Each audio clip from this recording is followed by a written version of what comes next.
안녕하세요. 신개념 말씀 탐구 시간 성경 공부 과외하기의 이풍임 목사입니다. 저는 여러분의 과외 선생님이고요. 오늘 저와 함께 히브리서의 말씀을 탐구할 유튜버 K자매 출석했습니다. 안녕하세요. 반갑습니다. 목사님. 예, 오늘 드디어 마지막 과외 보충 수업 시간입니다. 너무 좋아하는 거 아니에요? 아쉬워할 줄 알았는데. 아니에요, 목사님. 아쉬운 것도 있고 오늘 그래도 마지막이라고 하니까 뭔가 드라마를 보면 마지막화가 제일 궁금하잖아요. 그렇죠, 그렇죠. 그게 저는 또 이렇게 궁금해가지고 오늘 또 어떤 말씀을 배울까 궁금해서 그런 거죠. 네. 드라마에 반전이 있는 것처럼 오늘 히브리서 공부에도 반전이 있습니다. 어머, 그게 무엇인가요? 어떤 말씀일지 우리 잘 한번 공부해 보자고요. 네. 예.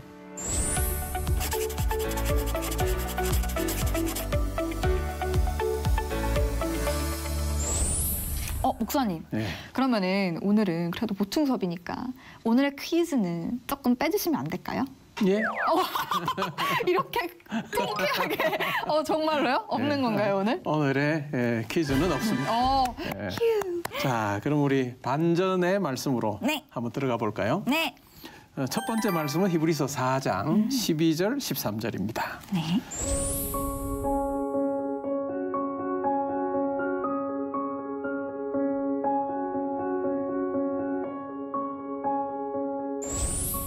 목사님, 저 이 말씀 많이 들어봤어요. 저 되게 좋아하는 말씀이에요. 그래요? 4장 예. 12절 말씀 특히. 네네. 그렇죠. 굉장히 유명한 말씀이죠. 네. 성도님들도 그렇고 목사님들도 굉장히 좋아하는 구절입니다. 네. 근데 가장 많이 오해하고 있는 구절 중에 하나예요. 진짜요? 예. 또 내가 어떻게 오해를 하고 있으려나? K자매는 이 말씀을 어떻게 이해하세요? 하나님의 말씀은 나의 어떤 것을 초월한다. 나를 어떻게 내가 나는 없다. 하나님의 말씀이 짱이다. 말씀이 짱이다. 네. 이해하는 부분이 어느 정도는 맞아요. 네. 어느 정도는 맞는데 우리가 이 4장 12절을 문맥을 떠나서 이해하는 대표적인 구절이에요. 아, 그렇구나. 그냥 딱 단편적으로만 그렇죠. 보는. 그러니까 우리가 항상 성경을 공부할 때는 말씀을 공부할 때는 앞뒤 문맥이 제일 중요해요. 앞뒤 문맥 속에서 그 의미가 아주 분명하게 드러나는 거죠. 네. 그러니까 4장 12절 같은 경우 하나님의 말씀은 살아있고 활력이 있어 좌우의 날선 어떤 것보다도 예리하여 혼과 영과 및 관절과 골수를 찔러 쪼개기까지 하며 또 마음의 생각과 뜻을 판단한다. 네. 정말 아멘이고 네. 하나님의 말씀이 아주 큰 그 능력이란 부분을 담고 있잖아요. 네. 그러니까 우리가 쉽게 이 구절을 그냥 말씀 전체에 적용하는 경향이 있다는 거죠. 하나님의 말씀이 이렇게 이와 같은 역할을 한다라고 성경 66권에 다 적용을 그냥 해버리는데 우리가 이 구절을 이해할 때는 히브리서 4장, 3장, 4장에서 쭉 이야기한 부분을 가지고 이 하나님의 말씀이라고 하는 것이 무엇인가 하는 것을 먼저 살펴야 되는 거죠. 그렇게 해서 먼저 살피면 자, 여기서 깜짝 퀴즈. 깜짝이야. 네네. 오늘의 퀴즈는 없지만 깜짝 퀴즈는 있어요. 네네. 뭘까나? 시편 95편을 찾아봐야 되나? 그렇죠. 히브리서 저자가 계속해서 3장과 4장에서 반복해서 말했던 시편 95편의 구절 어떤 내용일까요?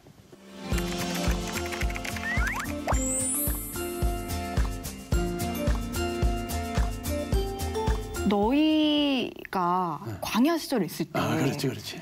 함께했던 하나님이지 않냐. 이지 않냐. 이런 내용이지 않았나요? 그게 어느 성경 구절이죠? 그거 시편 95편에 있잖아요. 맞아요. 시편 95편인데 그 시작은 이렇게 오늘 네네네. 오늘 너희가 그의 음성을 듣거든 너희 마음을 완악하게 하지 마라 하는 그 말씀이 실제로 하나님의 말씀이라는 거죠. 1차적으로.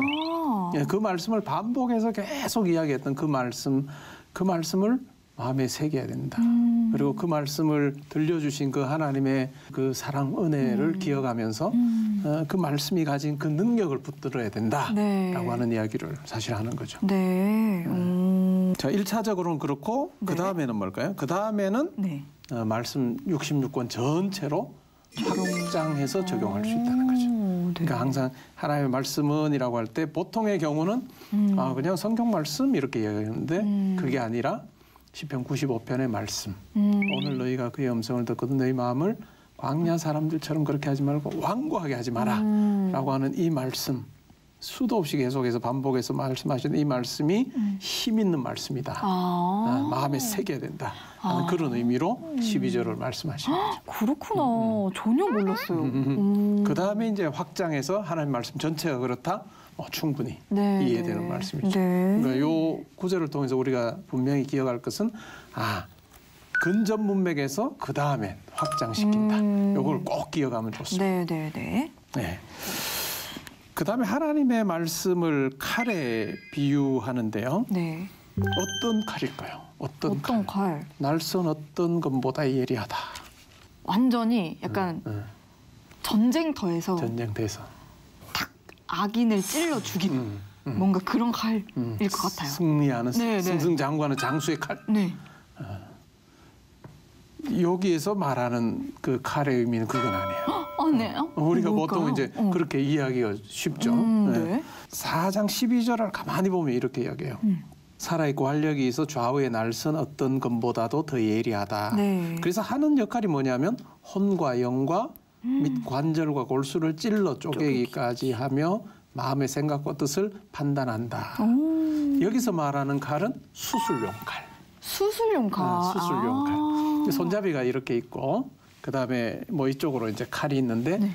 모양이 달라요. 그래서 이 모양에 따라서 용도를 달리해서 사용하는 수술용 칼. 수술용 칼로 쭉 이야기를 하고 있는 거죠. 네. 이렇게 탁 공격하는 칼인 줄 알았는데 그런 게 아니라 정말 치료하시는 그렇죠. 그런 치료하는 칼 그런 의미가 되겠죠.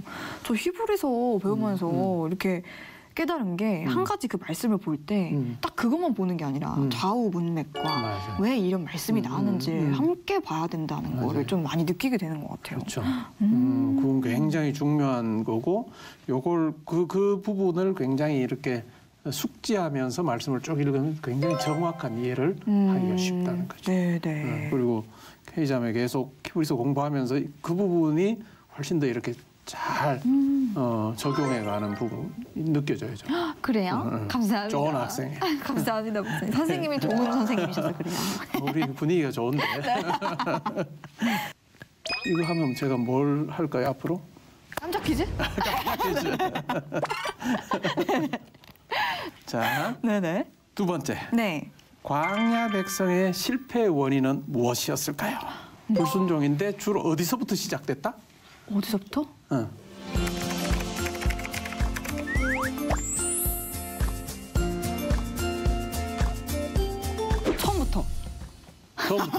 처음부터 그렇죠. 근데 어디로부터의 불순종? 마음?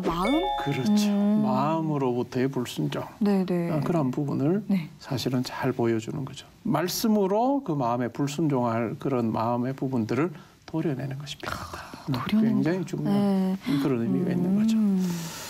자, 우리 그다음에 13절 한번 볼까요? 네. 13절. 결산이라고 하는 것에 동그라미를 한번 쳐보세요. 결산.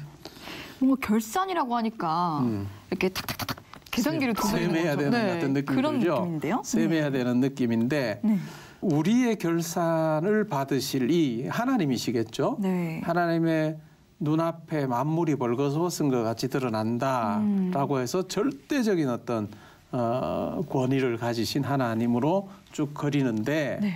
실질적으로 이 결산이라고 하는 이 단어는 네. 원래 어떤 의미가 있느냐면 말이라고 하는 의미예요. 말? 말이라고 하는. 12절에서 하나님의 말씀은이라고 할 때 헬라어 단어가 로고스예요. 말씀이 로고스인데 13절에 결산으로 우리말로는 번역했는데 네. 헬라어 단어가 뭐냐면 로고스예요. 똑같은 단어로 쓰요. 똑같은 단어예요. 똑같은 단어. 근데 왜 이거는 결산이라고 해석을 했을까요? 아마도 13절을 쭉 보다 보니까 이게 하나님하고 마지막에 이렇게 뭔가 결산하는 심판대 앞에서 결산하는 듯한 느낌이 있었던 것 같아요. 그래서 그냥 결산이라고 그렇게 번역을 했는데 네. 성경을 번역할 때 원칙 중에 하나는 특별한 상황의 변화가 없으면 같은 단어는 같은 단어로 번역을 하는 것이 네. 맞는 거죠. 네, 네. 그게 더 합리적이죠. 네, 네. 그러니까 12절에서는 로고스를 말씀으로 번역했다가 네. 13절에서는 로고스를 결산으로 번역을 했다는 거죠. 네. 근데 결산으로 번역할 만한 어떤 환경의 변화나 이런 것들이 전혀 없어요. 그러면 뭘로 번역하면 좋으냐면 네. 그냥 말씀으로 번역하면 되거든요. 말씀으로 번역을 해보면 네. 또 다른 느낌이 와요. 네. 말씀으로 번역을 해서 한번 읽어보면요. 12절, 13절 한번 13절을 말씀으로 번역해서 한번 읽어볼래요? 네. 지으신 것이 하나도 그 앞에 나타나지 않음이 없고 우리의 말씀을 받으시리에 눈앞에 만물이 벌거벗은 것 같이 드러나느니라. 네. 그러니까 저는 이 결산이라고 하는 말을 말씀으로 번역해서 이해하는 것이 더 좋다라고 이해를 해요. 왜 그러냐면 이 하나님의 말씀은이라고 할 때 이 말씀은 시편 95편에 오늘 너희가 그의 음성을 듣고 너희 마음을 완고하게 하지 마라 네. 라고 하면 성령을 통해서 우리에게 하나님께서 계속해서 말씀을 하신 거죠. 근데 이 말씀을 들은 우리가 어떻게 해야 될까요? 하나님의 그 말씀에 순종하여 하나님 제가 그 말씀에 순종하는 그와 같은 모습으로 살겠습니다 라고 그렇게 하나님 앞에 말씀드리는 그와 같은 형태로 살아야 된다라고 네. 하는 의미가 있는 거죠. 뭔가 이렇게 해석하니까 조금 더 이해가 쉬운 것 같아요. 이해가 쉽죠. 뭔가 결산 이런 결산이라고 하면 그냥 심판하나 보다. 네. 하나님의 어떤 절대적인 권한, 권리, 뭐 권능 일부분만 드러나는데 네. 결산을 말씀으로 번역하면 우리와 대화하시는 하나님. 더 와닿는다. 더 와닿죠. 히브리서의 매우 중요한 주제가 말씀하시는 하나님이었죠. 말씀하시는 하나님이고 우리가 1장과 2장에서는 하나님과 예수님 사이의 대화를 살펴봤어요. 하나님께서는 아들을 향해서 이렇게 막 높이세요. 천사들에게 하시지 않았던 말씀을 막 하시면서 존귀한 그런 어떤 자리에 항상 세우시는 그런 말씀을 하셨고 히브리서 2장에서는 그런 하나님에 대해서 인간들을 위해서 죽음까지 감내하시면서 순종하시는 제가 아버지께서 저에게 맡겨주신 그 구속의 자리, 십자가의 죽음의 자리 제가 즐거운 마음으로 감당하겠습니다라고 하는 그 말씀을 그러니까 거룩한 대화가 나왔거든요. 그리고 3장, 4장에 와서는 하나님과 하나님 백성 사이의 대화. 이 부분이 아주 분명하게 드러나는데 13절을 말씀으로 번역을 하면 훨씬 더 그 부분이 생생하게 살아있다라고 하는 이야기죠. 네, 진짜 뭔가 서윗한 하나님이 느껴지네요. 서윗한 하나님이죠, 정말. 느껴지네요. 그러니까 하나님은 우리에게 말씀하시고 다르게 말하면 또 뭘까요? 우리는 하나님께서 기뻐하실 말씀을 드리며 살아가는 삶. 그것이 매우 중요하다는 거죠. 오, 이 본문이 그런 느낌의 본문으로 전혀 해석하지 못했는데. 아마 그냥 쭉 결산으로 읽어서는 네. 도무지 그런 내용을 알기 어렵죠. 그렇네요. 심오하죠. 네, 네. 자, 그다음에 두 번째 반전 말씀. 네. 히브리서 9장 15절부터 17절까지 말씀이 되겠습니다. 깜짝 문제. 네. 히브리서 8장에서 새 언약에 대해서 말하면서 네. 하나님께서 더 이상 기억하지 않으시겠다고 한 것은 무엇일까요?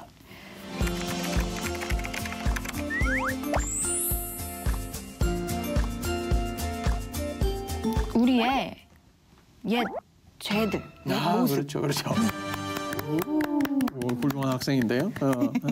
우리의 죄를 더 이상 기억하지 않겠다라고 그렇게 말씀을 하셨어요. 이거 새 언약의 내용이죠. 네. 하나님의 약속이에요. 네. 근데 이 8장에서 이야기했던 이 하나님께서 더 이상 우리 죄를 기억하지 않겠다라고 하는 것이 그러면 어떤 식으로 어떤 일이 있어서 하나님께서 우리의 죄를 더 이상 기억하지 않으신다는 거냐? 네. 라고 하는 부분이 8장에서 설명되지 않았어요. 네. 그리고 9장에 와서 그 부분을 비로소 설명을 하죠. 어허. 그러니까 굉장히 중요한 네. 구절이 되겠죠. 네, 네. 16절을 한번 읽어줄래요? 9장 16절. 유언은 유언한 자가 죽어야 되나니. 유언한 자가 죽어야 돼. 유언의 동그라미. 네. 유언의 동그라미. 그리고 17절의 경우에도 한번 17절도 한번 읽어줄래요? 유언은 그 사람이 죽은 후에야 유효한즉 유언한 자가 살아있는 동안에는 효력이 없느니라. 무슨 말인지 이해되죠? 네, 맞는 말이긴 맞는 하죠. 말이죠. 네. 자, 여기서도 우리가 한번 생각해 볼 것이 있어요. 네. 15절에 보면 이로 말미암아 그는 새 언약의 중보자시니 네. 이렇게 언약이라는 말이 나와요. 네. 그다음에 20절에도 보면 이르되 이는 하나님이 너희에게 명하신 언약의 피다 이렇게 나오죠. 네. 그러니까 15절에서도 20절에서도 보면 언약이라고 하는 단어를 사용하고 있어요. 네. 이 언약이라고 하는 이 말이 헬라어로는 디아데케라고 하는 단어예요. 디아데케라고 하는 말인데요. 네. 재미있는 것은 네.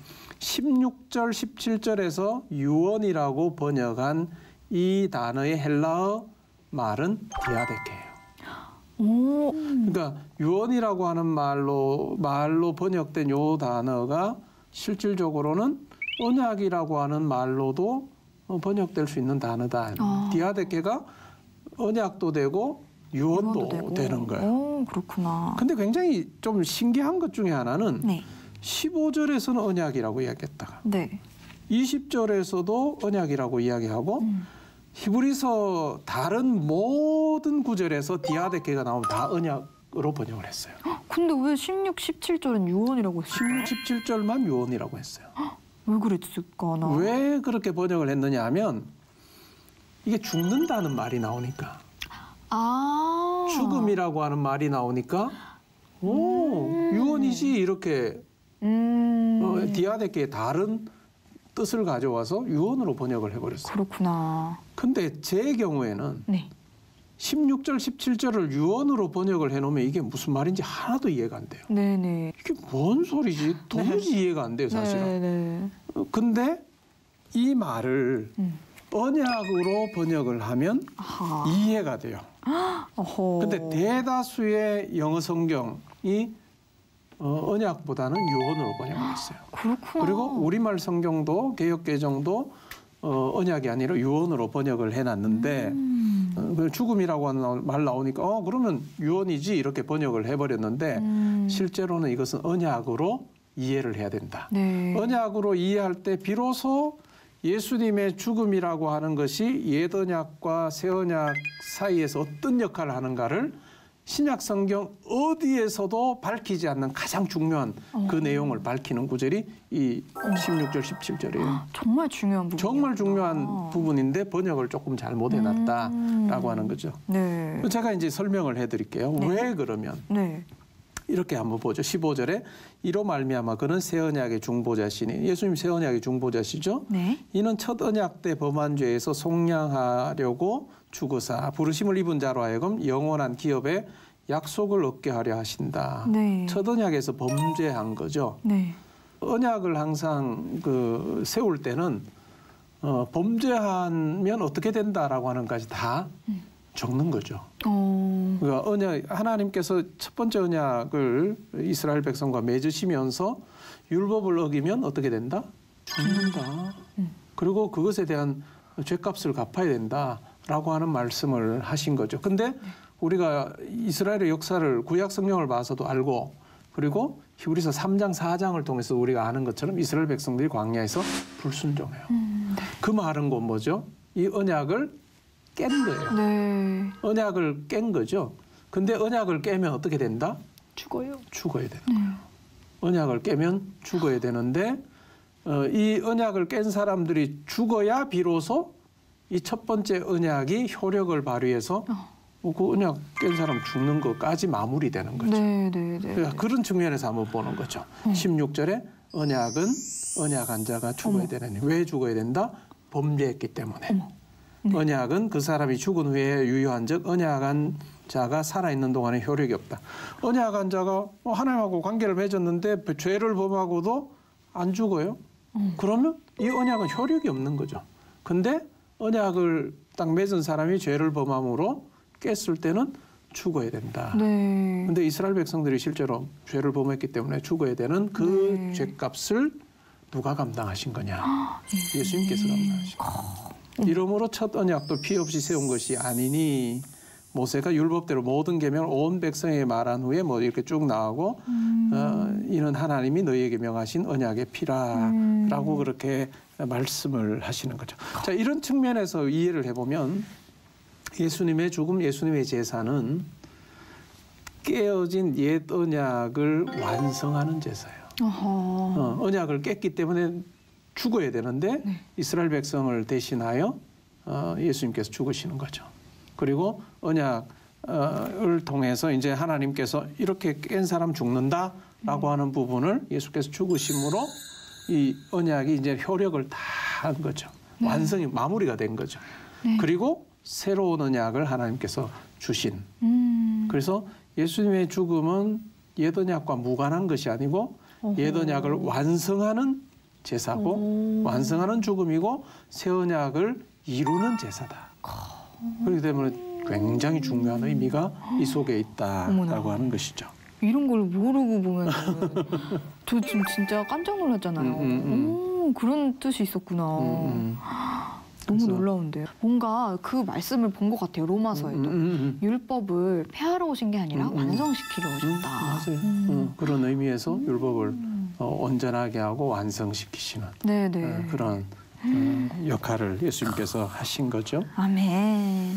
자, 그럼 오늘 배운 말씀 한번 정리해 볼까요? 네.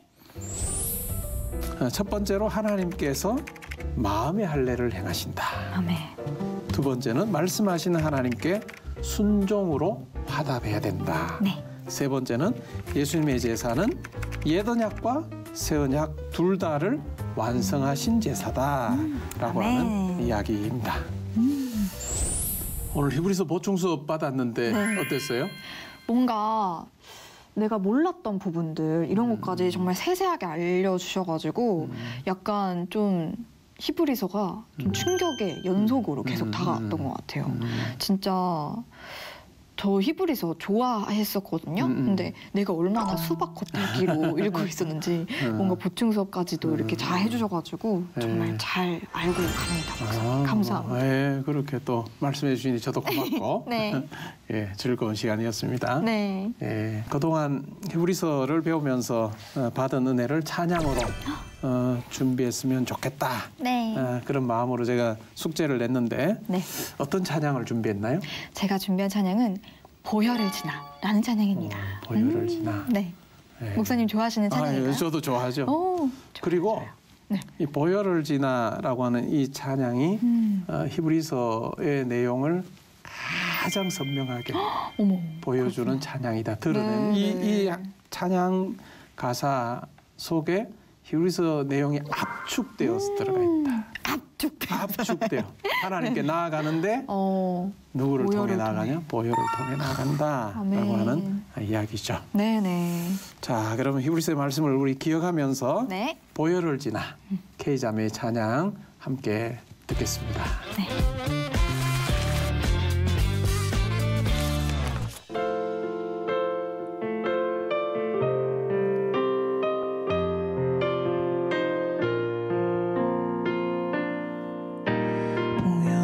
지나 하나님 품으로 보혈을 지나 아버지 품으로 보혈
제가 찬양을 들으면서 네.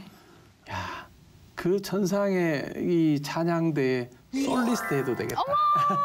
감사합니다, 하는 목사님. 생각이 시각하니. 들었어요. 네, 감사합니다. 너무 은혜로운 찬양 감사해요. 감사합니다, 목사님. 예. 저도 찬양을 하면서 계속 예수님의 그 보혈이 얼마나 진짜 존귀한가. 그 보혈이 얼마나 존귀하면은 이런 죄악된 내 모습을 다 잊어주신다고 하시나. 그런 게 너무 감동처럼 이렇게 딱 다가왔던 것 같아요. 맞아요. 그 부분이 듣는 저에게도 감동으로 다가왔어요. 감사합니다, 예. 목사님. 다음 시간부터는 마가복음을 통해서 와, 마가복음. 마가복음. 좋아요. 마가복음을 통해서 예수님에 대해서 아주 리얼하게 공부하는 진짜 그런 궁금하다. 시간을 네네. 우리가 가지게 될 겁니다.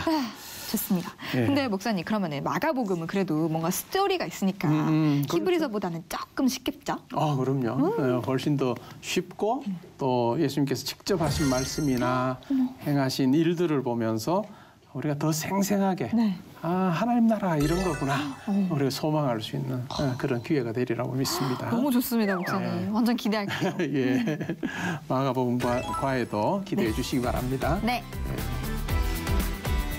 지금까지 말씀하시는 하나님과 언약의 완성자이신 그리스도에 대해 배워본 히브리서 과에 여러분 어떠셨나요? 하나님께서 예수님을 통해 주신 은혜와 책임의 특권을 누리시는 여러분의 삶이 되기를 축복합니다. 함께해 주신 여러분 고맙습니다. 수고하셨습니다. 수고했습니다.